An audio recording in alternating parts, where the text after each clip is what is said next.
Saya minta Perdana Menteri menyatakan apakah langkah-langkah kerajaan dalam meningkatkan usaha-usaha sekolah serta mengukuhkan kerjasama antara pihak sekolah, ibu bapa, komuniti setempat dan agensi keselamatan bagi menangani isu keselamatan dan kesejahteraan murid di peringkat akar umbi.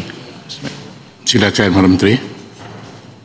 Tuan Sri Ketua, terima kasih Yang Mahkota yang tentunya juga punya pengalaman dalam soal pendidikan ini dan juga faham masalah pendidikan ini masalah melibatkan anak-anak sekolah, guru, ibu bapa, persekitaran dan budaya dalam masyarakat.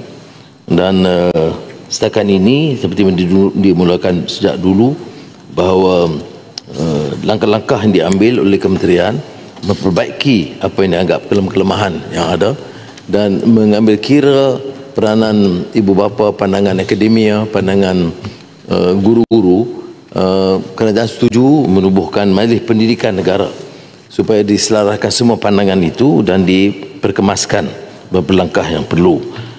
Ada jawatankuasa di tubuh sebelum ini pun, iaitu umpamanya soal keselamatan. Bila polis masuk itu, dia ada juga kalangan yang setuju untuk menjamin keselamatan. Ada juga dari segi pendidik akademik yang bimbang kerana dia memberikan fokus bahawa ada gangguan daripada pasukan keselamatan. Tapi melihat kepada beberapa masalah buli, masalah penderaan, masalah jenayah di sekolah, keputusan kerajaan inilah untuk meneruskan. Tapi memberikan pandangan dan panduan supaya polis itu memantau dan tidak menimbulkan keresahan kepada anak-anak. Dan budaya anak-anak sekarang ini tak seperti mana generasi saya kecil-kecil dulu. Kalau lihat polis yang kita panggil mata-mata itu gerun. Sekarang ni kadang-kadang budaya itu dah berubah.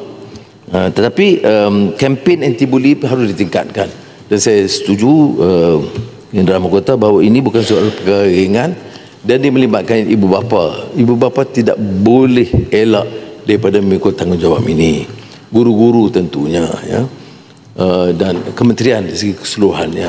Tetapi budaya buli ini memang pernah berlaku dulu. Saya masih ingat semasa saya Menteri Pendidikan menghadapi masalah buli di sekolah menengah ceras yang mengejutkan dan sangat membimbangkan. Tetapi dia menuntut satu tindakan yang sangat keras dan tegas. Juga pertamanya kepada pengetua dan guru yang bertanggungjawab. Ya, dia tidak boleh melepaskan tanggungjawab itu juga.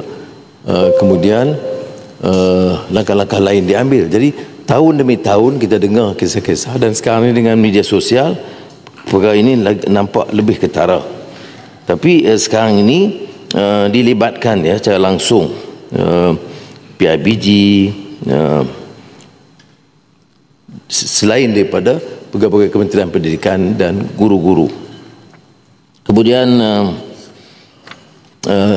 komuniti dari ibu bapa, saya percaya Yang Berhormat dan Mahkota boleh bantu memberikan juga pencerahan tentang langkah-langkah tambahan yang harus diambil. Tapi saya fikir soal ini masih lagi soal akhlak, soal nilai, soal pahaman, dan bagi kita tentunya didikan Islam. Tapi didikan Islam pun kalau kita tidak beri pencerahan dari segi nilai, dia jadi rituals. Jadi orang-orang itu dia boleh hafal tetapi dia tidak menterjemahkan dari segi sikap dia sekolah yang menyebabkan masih lagi bertindak yang kurang waras. Ada cadangan tentang CCTV. Kita oleh kerana tekanan masyarakat dan merasa kebimbangan anak-anak mereka bersetuju. Sekarang kita dah meneruskan kelulusan RM5 juta untuk memasangkan CCTV di sekolah pilihan dulu. Kemudian kaunseling ditambah. Dan kaunseling seperti mana juga disebut, kaunseling guru ini tidak seperti trained, qualified, certified counselors. Itu juga telah ditimbangkan. Dan pembantu warden asrama, termasuk veteran tentera yang harus diambil secara yang lebih kemas.